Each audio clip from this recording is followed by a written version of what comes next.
I've changed for the better this time. I thought I would never be fine. Hello po mga kabayan, mga kalingap. Kumusta po kayo? Magandang buhay muli. Annalisa Reality Vlog. Good morning po dyan sa Pilipinas. Sa ngayon po dito, 4:33 ho ng umaga na. Wala po akong tulog. Tatapos lang ng trabaho. So yun po, quick reaction lang po ako para makapag-update na rin. Pakita lang ako sa inyo. Kaya pa naman. Matinding usapin or pinag-uusapan. Sabihin na natin naka-headline. Si Sek Maya, yung asawa po ni Kuya Pure Health. Yung live niya, napanood ko rin doon kay Presbyrador. Kasi ini-live din yun. At personal ko rin yung pinuntahan, pero doon lang ako sa part na nabanggit niya yung si David at saka kay Carla. Tapos paulit-ulit niya kasi may tinatanong siya rito eh. Ayon na sa kanya, wala daw siyang kasalanan. Pero sandali muna. To my new subscribers, silent viewers, mga nagla-like, nagko-comment, nag-share, mga hindi po nag-skip ng ads, maraming salamat po sa suporta ninyo.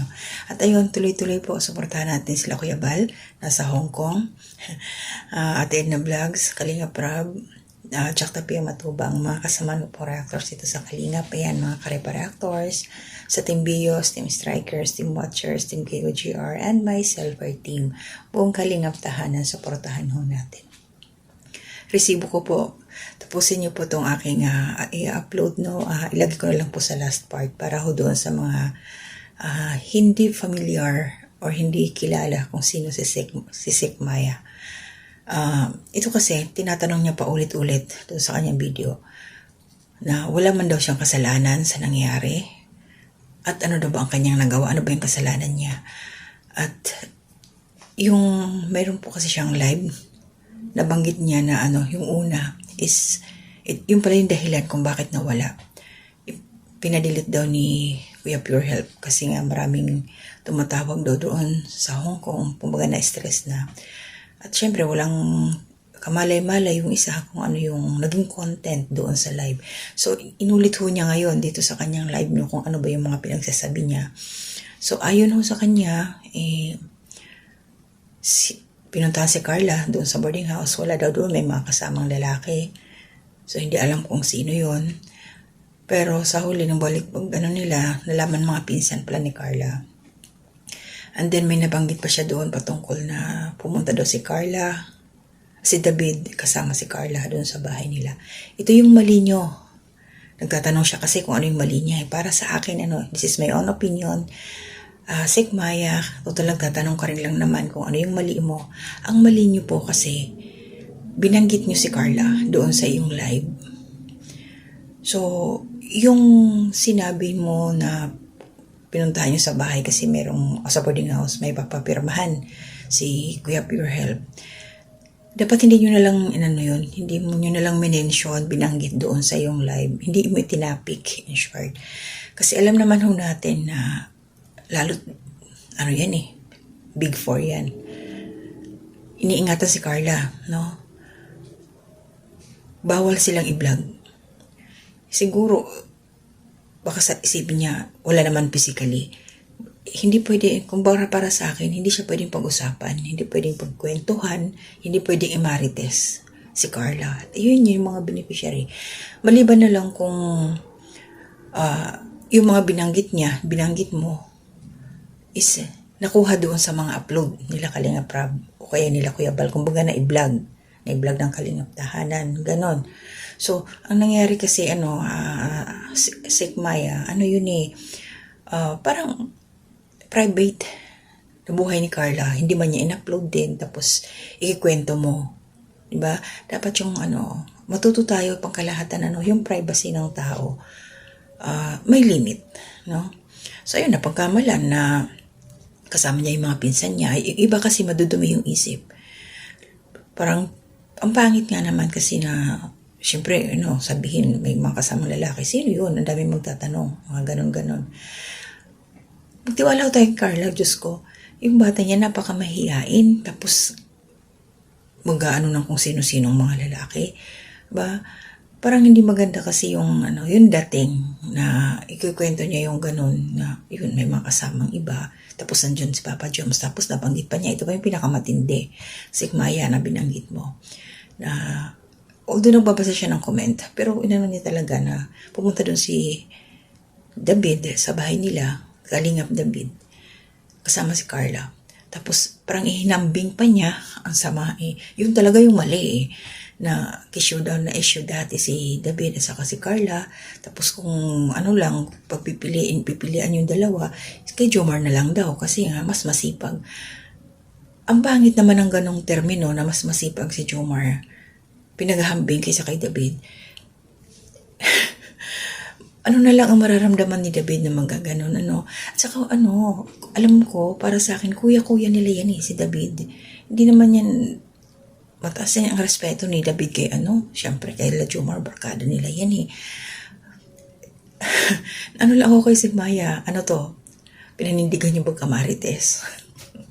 Ayun lang, basta ingat sa pangkalahatan talaga, mga beneficiaries, hindi pwedeng isama, pagkwentuhan sa iyong content. Kung magla-live ka, hanap na ko yung ibang pang content.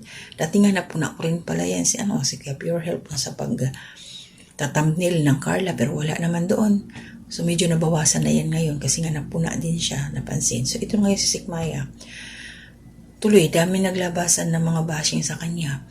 Bakit mo binabanggit nga naman si Carla? Maka-EDSI ka daw. Nasa comment section po yun na. Tingnan ko kung na-screenshot ko ba. May attach ko. Nababasa nyo naman na yun.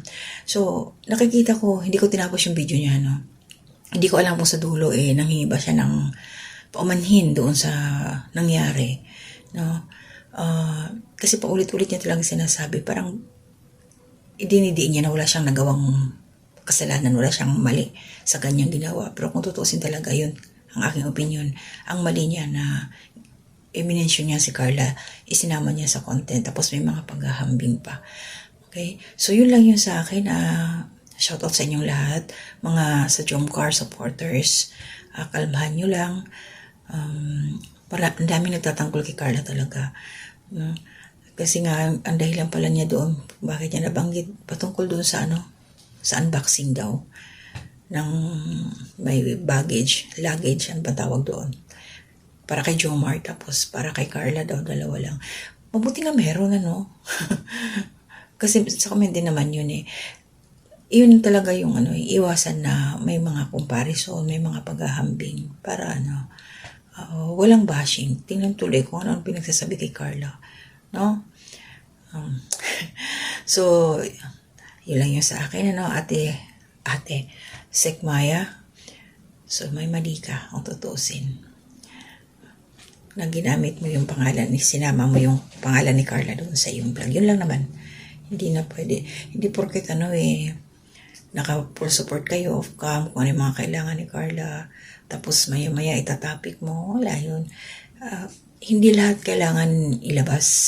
Hindi dapat, kung hindi si Carla, hindi ikinontent ni Carla yung mga ganap na ganon, dapat hindi niyo lang isinama sa content niya, para walang issue.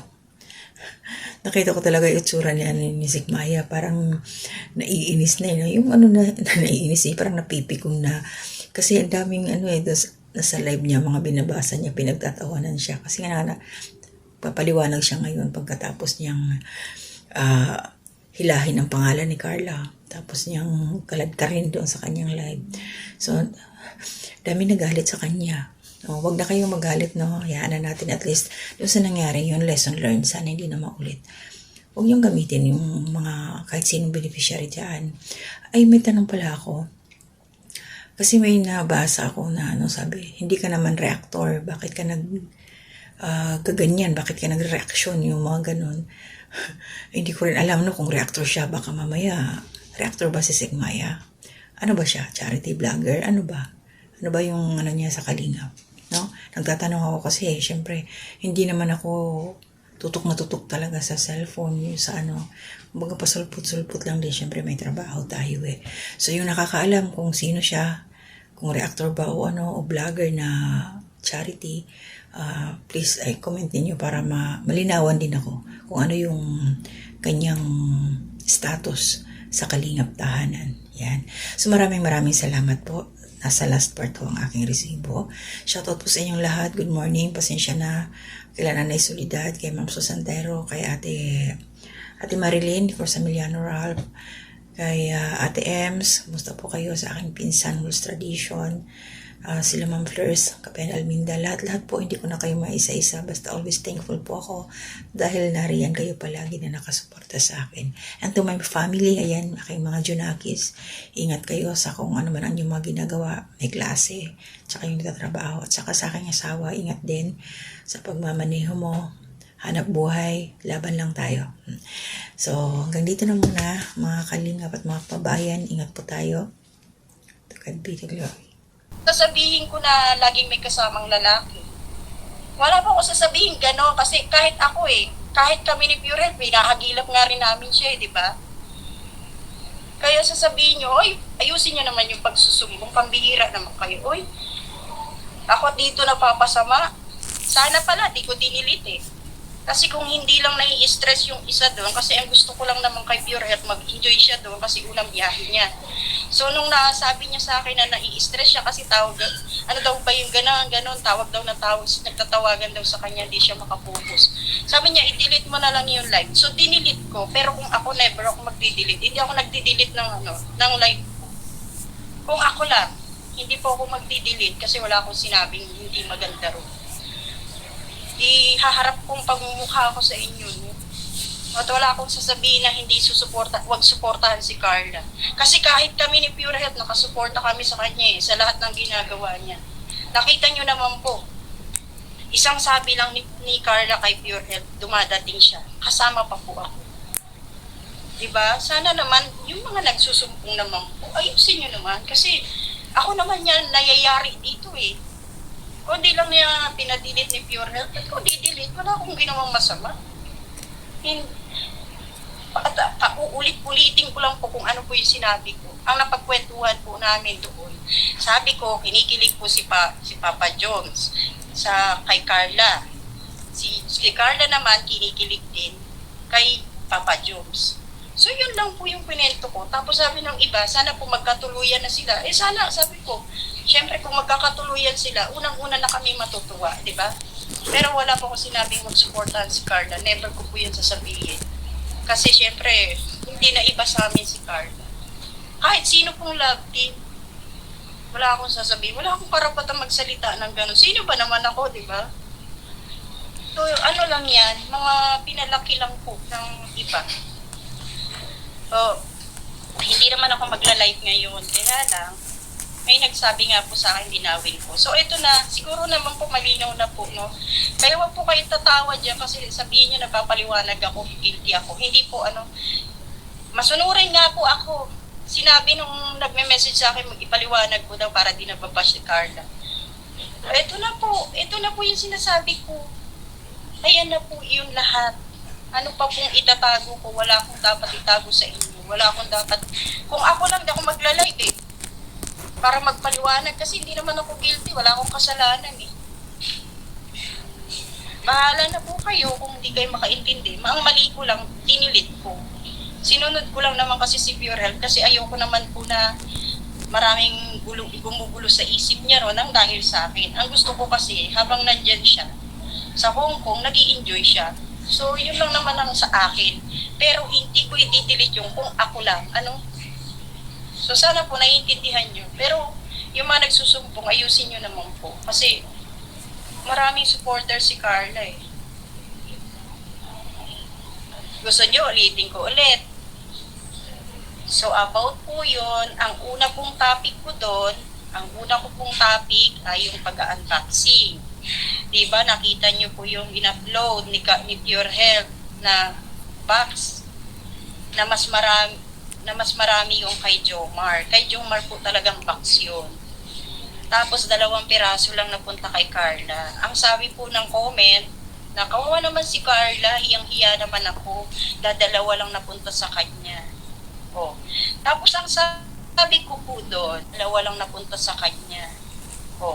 Tapos ang sabi ko po doon, Si Carla naman, maiintindihan niya naman yun dahil mabait po si Carla at malawak ang pag-iisip. At saka ang dami na niyang blessing. Yun ang sabi ko, pero wala ko sinabing wag suportahan si Carla. Tapos about naman po doon sa sinasabi niyong laging may lalaking kasama, wala po ko sinabing gano'n. Yung dati po kasi, di ba, ito lang ha, pangatlong ulit ko na to. Dati po kasi, na-issue po sila niya ni Kuya David. Tapos ang sabi ko, sabi ko kay Carla, kesa yung isa, mas bet ko na si Papa Jones para sa kanya. Kasi, si Papa Jones marunong sa buhay, pareho sila. Yun ang sabi ko. No? Pero wala akong sinabing lagi may kasamang lalaki. Never po sasabihin nyo kasi kahit kami hindi namin makagilap si Carla. So okay na po.